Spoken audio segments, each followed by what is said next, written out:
Thank you to the members. Mingang, Andrion, Gumiho, Yoge, Kashri, Coffee Cola. Bob 6572.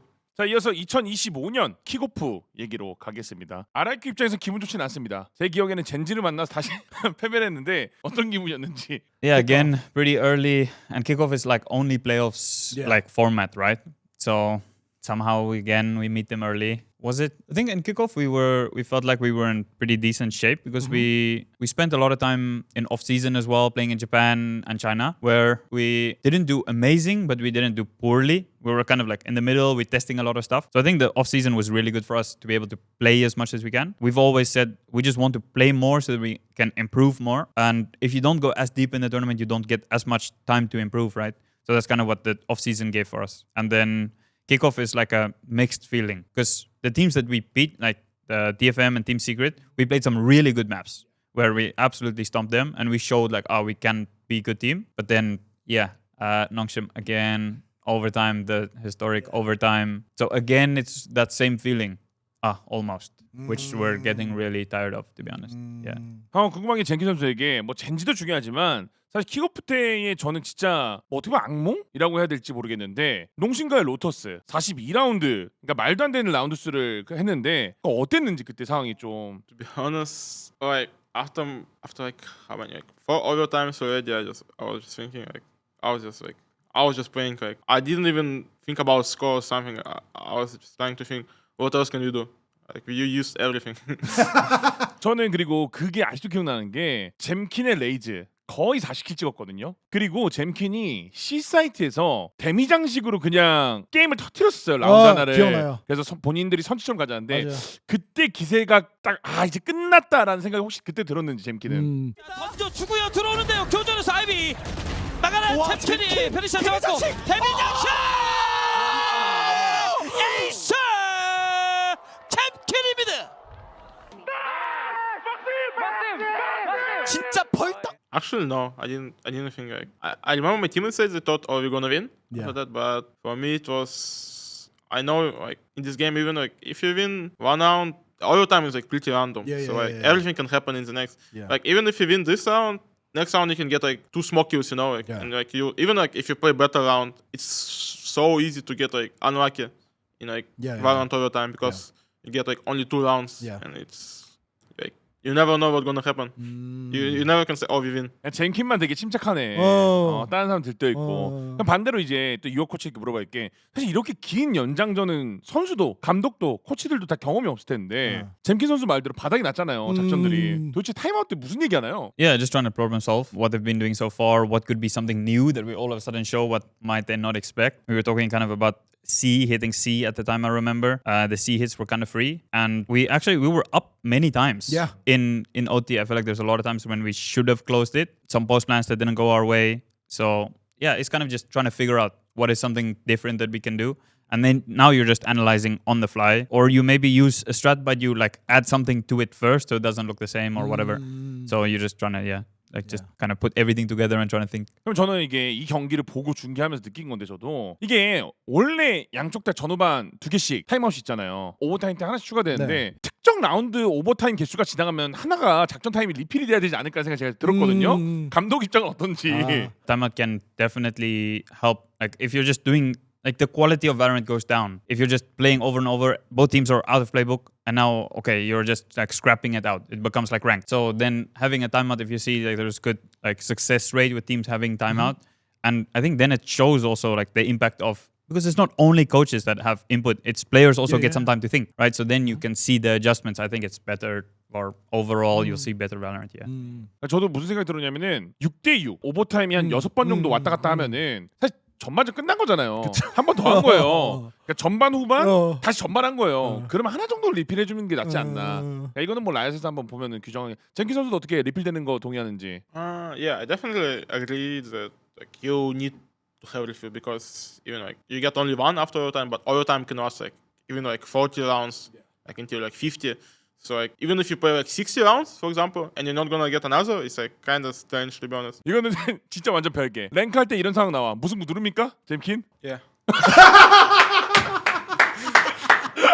Hey, Ivo, you too? Nah. No draw, never. That's messed up. That's messed up. I usually, Hey, JK, why draw? especially, I mean, if I'm like, I have high euro now because if you win, you get 10 euro. Like if you're like really high. But if you lose, you get minus 30. So like it's too random because like Fair. and also usually when I do, I just say, oh, why someone do? I say like someone else did it, not me. I just press, I try to blame someone else always. Okay. 그러니까 악질 유저네. 젠킨도 사람이야. 오케이, 알겠습니다. 이어서 뭐 킥오프가 종료된 시점에서 이적시장들 크레이지가이 선수가 합류하게 되고 에스트레 선수가 떠나게 되는데 이 과정은 좀 어떻게 된 건지 이호 코치가 좀 궁금했었어요. So Estrella leaving was not Org's side or my side. It was from his side. Kind of, it's already been spoken about a little bit now. He wanted to move on. Wanted to play in a Korean team. So there's nothing really we could do. The timing was really bad for us. We would have liked it to have not happened like that or have more like time before, like much more of a heads up because it gives me more time to be able to look for other options. And IGL is a very hard one to replace. And there's not a lot of good ACA IGLs. So then, we just had a couple of options and we ended up going with crazyguy. It was pretty instant from the trial. All of the boys liked him. I liked his work ethic as well. Yeah, just liked his general attitude. 감독님이 생각하기에는 크레이지가이의 IGL의 스타일과 에스트레아의 IGL 스타일이 어떤 게 좀 차이가 나는지, 그러니까 스타일의 차이가 뭐가 있는지 좀 궁금해요. I do think they kind of fall into their stereotypes of crazyguy is like very much a ACA type of bowler. With Estrella is more Korean style, but also likes to like move people around. But I think he just never got to the point where he had as much freedom with English to do as many of the micro comms as he wanted to.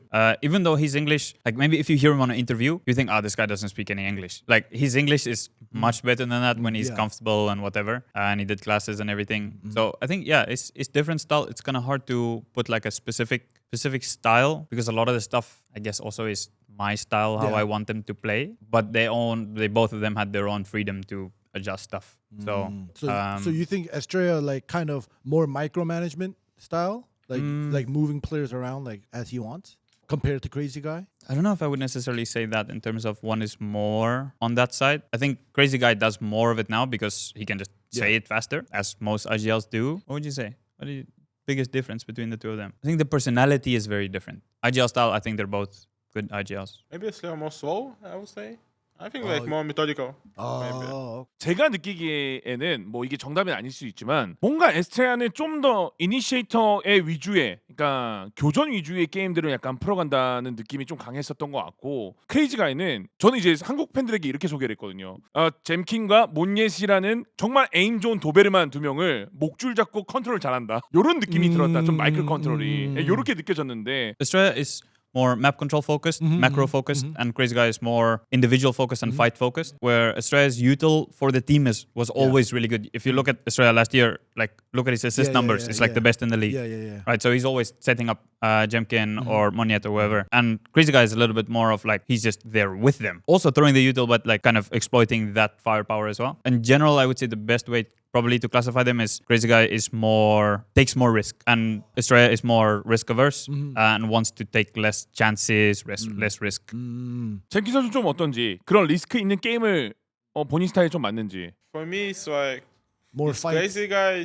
It's kind of easier because he just always give me gun and like he's more understanding that like if you have aim, for example, you can do like more stuff. It's like because Estrella is basically like textbook, like certain ways like you can do something you cannot do, but this crazyguy is mostly because like we have aim, for example, something that others cannot do, like for example we can. Like he's more like aware of that, I would say.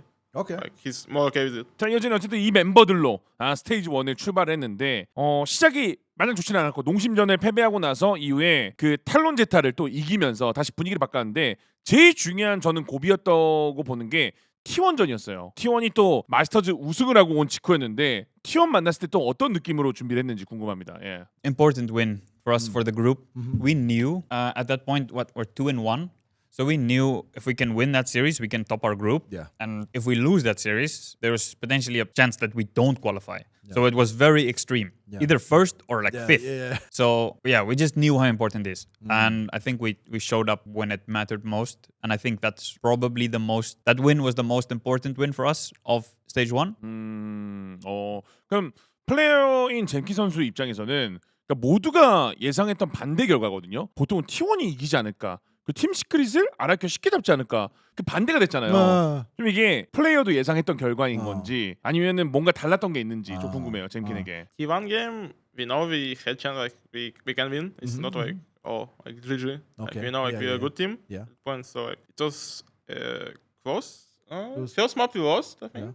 Yeah, I think T1 we knew we can win, so like we just prepared for maps. Like we I think we knew what our Vito gonna be because they had bad icebox at the time. I remember. So I think for them it was quite unlucky. After Bangkok, they didn't adapt to meta as fast. I think because they didn't have as much time, because they didn't play as much Teo also, and they still played same comps most of the maps. So I think it's quite like unlucky for them that like they didn't have much time. But about Secret game, I never thought we were gonna lose to them, to be honest. And You then didn't? You didn't? No. You thought you were gonna win? Yeah. I thought it was gonna be 2-0. Okay. 그래도 마스터즈 우승팀 이겼으니까요. 예, 뭐 넘어가시죠. Yeah, you guys still beat the Masters winners. So TS loss is nothing.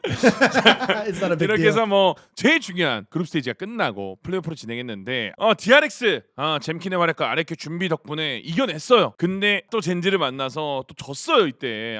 이게 준비 진짜 많이 했을 것 같은데 이호 코치 좀 섭섭했을 것 같은데 어땠는지 그 상황이 좀. Disappointing one for sure because we kind of got stomped. We weren't really in the server. Yeah, it's not close. Like we can't say like they were by far the better team. So we had a big talk again because at that time we were already qualified, right? Already qualified for Toronto. So, yeah. But we still need to go qualify for EWC, and of course we want to win also. So we had a very serious talk in terms of like, okay, guys, if we've come this far, there's no way we're gonna just like, okay, just go out now. We got our Toronto spot and now we're happy. No, so we really wanted to win and we really wanted the EWC spot. So we put a lot of work in against PaperX and just PaperX on the hype train all the way. Yeah. So we knew it was going to be hard, but we were really excited to play BO5. To be honest, I think right now, if we play our game, we can probably beat any team anywhere in a BO5.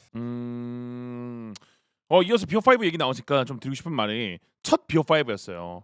그때 글로벌 중계진과 한국 중계진 시청자 투표에서도 RIQ가 거의 진다, 그냥 PRX가 이길 거다라는 얘기가 대부분이었었고 BO5 첫 경험이 다들 질 거다라고 생각했던 것 같은데 저는 반대로 BO3를 풀맵을 진짜 많이 해서 오히려 괜찮지 않을까라는 생각을 했는데 팀 랩에서 좀 어땠는지 그때. Yeah, definitely with experience it helps playing long games and not being afraid of playing long games and having the stamina. It's something that we do in practice as well, where we practice being ready for those situations, and we also very much mentally prepared. We knew we were ready to go all 5 maps, and it's kind of exciting, and we are really comfortable with all of the maps. So then playing a BO5 is like, okay, you just get to play everything. So you sometimes get unlucky, so we played 2 really bad maps against PaperX, and then but our map pool was strong enough to be able to win this series overall. So that's kind of like to my statement, and also Jim can just mention off air. Like, yeah, in terms of at that time with our meta read, we feel like we can beat any team with a BO5. Right now, again, the meta changes, so we were just comfortable to play. Yeah. 모두의 예상을 뒤엎는 PRX의 명경기를 이겨내면서 진짜 전 세계 부부였나? 젠지를 그랜드 파이널에서 만났어요. 이때 좀 마음가짐이 어땠는지. So there's a lot of things that we kind of learned from the first series against them and adjustments we were going to make. We knew Lotus and Icebox most likely going to be in the map pool again. Understood most likely what they're going to ban. I was actually busy with the veto for Genji, kind of like going through in terms of how we want to prioritize our maps before I kind of sat down to try and make some adjustments for Lotus, and then crazyguy came to my desk and he's like, what do you think if we do this adjustment for Lotus? And then it's kind of, we started just conversation. I was going to get there later to just do it myself, but then we just started talking. And then we made quite a lot of adjustments in the end, attack and defense, in terms of how we want to play for Lotus, especially because we knew they love the map. And then some adjustments on Icebox as well. And then with, of course, them having first map pick, third map pick, and double ban, we knew it was going to be hard. But again, we had a lot of trust in our 5 maps. So yeah, it's, I think, confident and just happy to play another BO5, to be honest.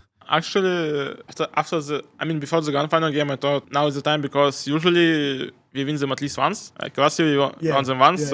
In my head, I was thinking now is the time. Like we need to show. Like surely we don't lose this time.